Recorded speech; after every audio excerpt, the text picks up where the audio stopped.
Napakalaking tulong na yan para kay Lolo mga idol. Susunod siya mamaya para tulungan kami sa bundok. Yun mga idol, isang mapagpaalang araw sa lahat.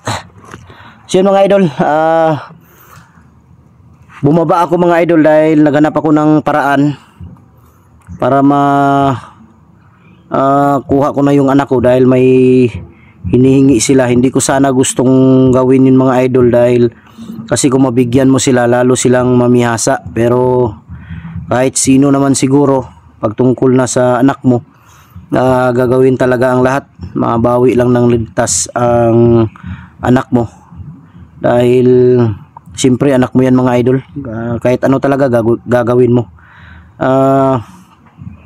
Gumawa ako ng paraan pero wala talaga. Mabuti na lang may nagkusang loob na nagbigay, pero yung binigay niya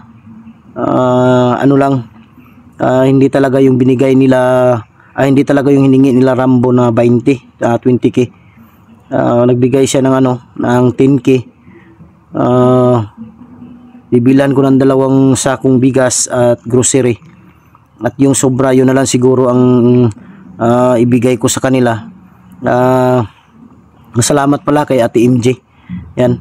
Alam ko naman mga idol na tatanggapin nila yan dahil alam ko yung mga bandido, mga gutom yan mga idol. Kailangan din nila ng pagkain. Kaya kung pagdating ko ng bundok ngayon kung saan kami magkikita nila Rambo, kikiusap ako sa kanila na yun lang talaga ang nakaya ko, na yun lang talaga ang kaya kong ibigay para sa kanila. Kaya pero alam ko talaga napapayag sila mga idol para makuha ko na yung anak ko mga idol dahil baka lalo pang tumagal.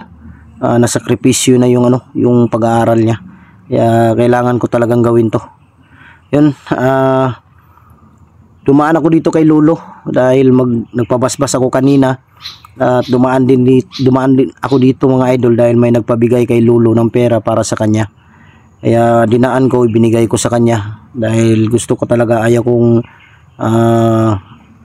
may masabi sa akin yung nagpabigay. Kaya ibinigay ko kay Lolo. Yun, maraming salamat sa inyong lahat mga idol, sa lahat ng mga solid supporters natin, sa lahat ng mga silent viewers, sa lahat ng mga OFW, sa lahat ng mga kapatid nating Muslim at kapwa ko Guardians Brotherhood Incorporated. Mega love shout out sa inyo mga bro and sis, mga founders. Yan.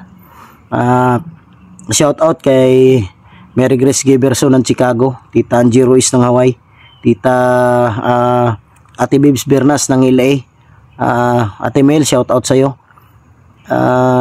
Kay Ate MJ, yun, maraming salamat Ate MJ. Kay Takashi Mercy, maraming salamat din ate.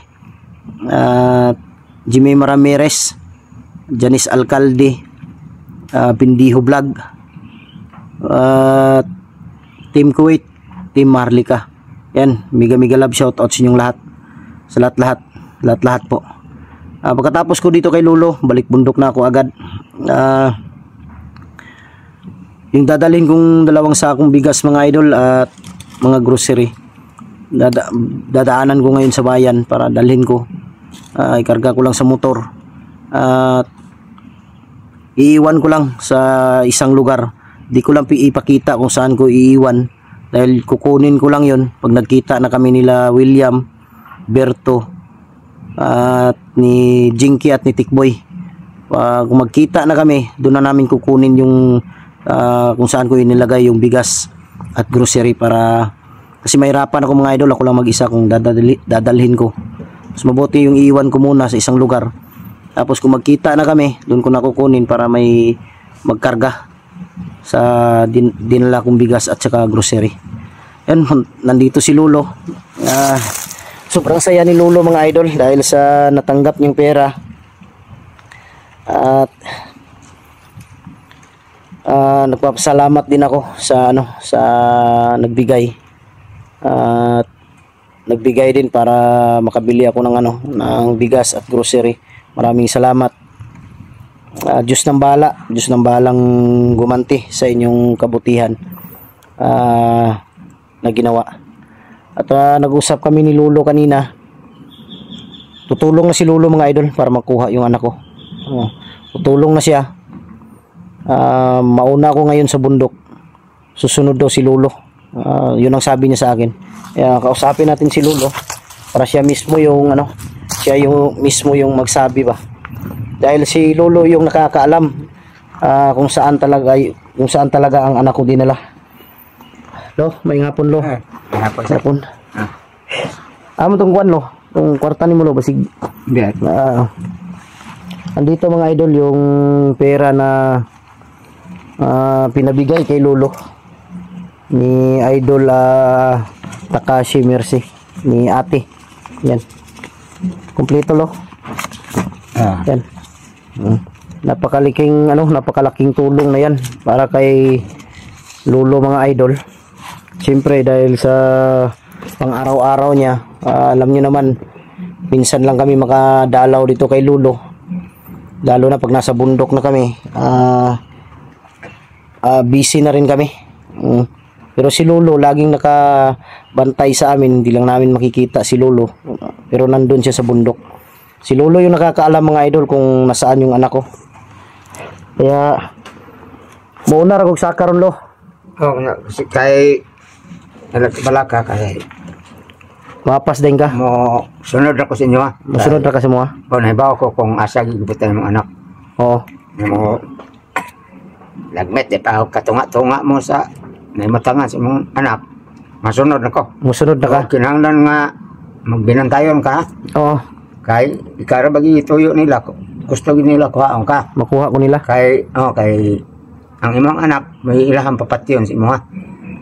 Ang ilang akong anak sugoon nila. May ilahang papatyon sa imo ha. Yun mga idol, ang sabi ni Lolo, Yan sa. nag-iingat ako ni Lolo dahil gusto daw talaga nilang mahuli ako. Dahil ang gusto nila mga idol, ang gusto nilang mangyari na yung anak ko mismo yung tatapos sa akin. Dahil alam ko na sabi ni Lolo kanina yung anak ko daw hypnotize. Hindi na alam kung hindi na ako kilala kung sino ako. Kaya yun ang sabi ni Lolo, pinag-iingat niya ako dahil target nila ako ngayon. At susunod si Lolo mga idol. Pag akyat ko ngayon sa bundok, susunod agad si Lolo. Sa man lo makitaan ka na ko ana lo? Dili mo ka kuan sa ko. Dili mo ka. ko. Kung na may makitaan nga ako ana, yan basta kay Ikaw na to. mo kay buong. Yun mga idol. Dili mo kung kaila sa inyo nga ako ba. Akyat si Lolo pero hindi namin makilala na siya. Yun ang sabi ni Lolo. Kung may makita daw kaming kakaiba, hindi lang daw galawin dahil alam na namin kung sino yun. Kaya maraming salamat lo sa tulong mo. Lang makuha Kailangan makuha ko na talaga yung anak ko lo dahil pag-eskwela sa kong anak lo ba na sakripisyo na. Pila nakaadlaw wala siya kay eskwela tungod kay nabihag siya ba. Mao nang gusto na ko lo nga makuha dayon siya. Mapas ko sa inyo para gyud makuha na to. Basta maulan tulo katong makita na ko akong anak katong kwintas lang kung iana siya ha. Para mawala ang kwan siyang huna-huna. Kaila siya sa inyo. Yan mga idol, malaki ding pasalamat ni Lolo dahil kay Tikboy nahuli namin at nagbago na rin. Ngayon nag-umpisa ng mag-vlog. Malaking pasalamat ni Lolo sa amin na nakuha namin ang apo niya. Ang hiling na lang ni Lolo na makuha din namin yung isa niyang apo na si Bonbon. Si Tikboy lo pag tirahon to og hypnotize lo dili na tumdutlan no. Kaya na naman to itong gihatag ni si mo ha. Itong gihatag ni mo siya. Basta nga Si Tikboy mga idol pag titirahin ulit yun ng hypnotize, hindi na basta-basta, hindi na matablan yun dahil sa binigay ni Lolo. Kaya sabi ni Lolo na wag lang daw ipakita ni Tikboy sa kamera dahil pinagbawalan siya ni Lolo na ipakita. Siya lang nakakaalam kung anong klaseng agimat yun. Kahit kami, hindi kami nakakita na kasama niya. Kasi mawala daw ang bisa nun kung makita ng ibang tao. Kaya si Tikboy lang nakakaalam kung ano yun dahil hindi namin nakita yun. Siguro malakas yun at kakaiba na agimat yun dahil bawal ipakita, sabi ni Lolo. Si Tikboy lang daw yung nakakaalam kung ano yung ibinigay ni Lolo. Ako mga idol, pasalamat talaga ako kay Lolo Pedro dahil tutulungan niya ako na makuha yung anak ko. At susunod siya mamaya para tulungan kami sa bundok sa paghahanap sa anak ko dahil si Lolo lang yung nakakaalam talaga kung saan nila inilagay yung anak ko. Pero okay ra akong anak lo, no? Okay ra, wala. Okay ra siya? Wala nila sa. Wala nila pasakitilo? Wala. Makao nila. Kuha lang ba kaya makuha da yun kay kabalik ko eskwela. Kabalik og eskwela niya. Si madugay ba wata kabalon si dagan sa panahon. Kasi mahimo na nun tong commander na noon nila. Huwag siya sa gani. Ito na yan, simpatay sa Kasi dito na sila ba? Manang maglisod na ba? Mas mahito. Ihatag na lang ako ilang gusto kay nasikinsa naman lo kahit sino naman basta tungkol na sa anak mo. Buhian lang. Gagawin mo talaga ang lahat. Kahit anong ibigay mo diyan, importante makuha mo yung anak mo. Ginawa ko nga yan sa sa ibang tao, sa anak ko pa kaya na hindi ko magawa yan. Kahit basta makuha lang, gagawin ko ang lahat. Kasi mahirap na. Pag tumatagal yan, mahirapan na ako. Kaya, salamat lo, sinabi mo lo na mag-ingat ako dahil ayaw yung kumpiyansa. I-target yung ko nila. I-target yung ko nila ba? Mo nang dili jud kong kumpiyansa. Ay, kumpiyansa. Di po sila basta-basta makadakop sa kuwalo. Ibawa mo kami na agi. Gani. Kalaban sa dol. Gani, may balo naman. Yung gamit ko mga idol, yung agimat na binigay ni Lolo. Pagdating ko dito kanina, nagpapaspas ako. Hindi ko na lang kinuna ng kamera. Pati yung mga agimat na binigay ni Lolo sa akin, pinabasbasan ko din sa kanya. Pati yung baril ko, pati yung mga bala, pinabasbasan ko kay Lolo. Para kung sakaling may bandido na hindi tablan agad ng baril, pero pag may orasyon yung bala, matatablan yun. Madutla naman na sila lo, orasyonan man ang bala lo, pati bala.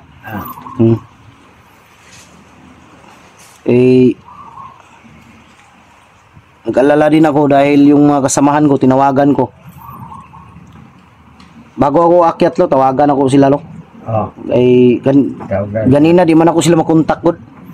Anong tawagan ako sila usab karon. Sila may paunahon ni mas paglakaw. Wala, dito man may magkita sa kuan ron, bukid kinaan naman sila dito. Wa ko kabalo lagi ug asa mi dapita magkita kay wa man ako na sila na kontak ko ron. Makontak, masing makontak. Masing makontak na ko tuon nya. Pagsaka na ko para sunod ako sa basen po, maabtante ka dito sa. Ayun mga idol, pasalamat ako kay Lolo dahil susunod siya sa akin. Tutulong siya para makuha yung anak ko. Daghang salamat lo.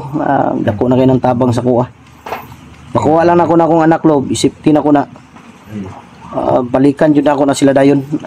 Gusto na ako madakpan po na sing mga komandira na. Gusto kong hulihin yan sila Rambo, si Lando. Pati yan si Bonbon, gusto kong mahuli yan. Ang nindot yun papatayan na lo, katong Panginoon nila lo. Kanang ilahang labaw. Tagsara mo kung magawas lo no? Tagsara mo pakita. Sige lang, tanong ko ano yung mga tao. Mao di iPod. Yan, nagtulong rin na siya. Oo. Naragyan na sa magawas. Yan mga idol, bihira lang daw talaga lalabas yung Panginoon nila.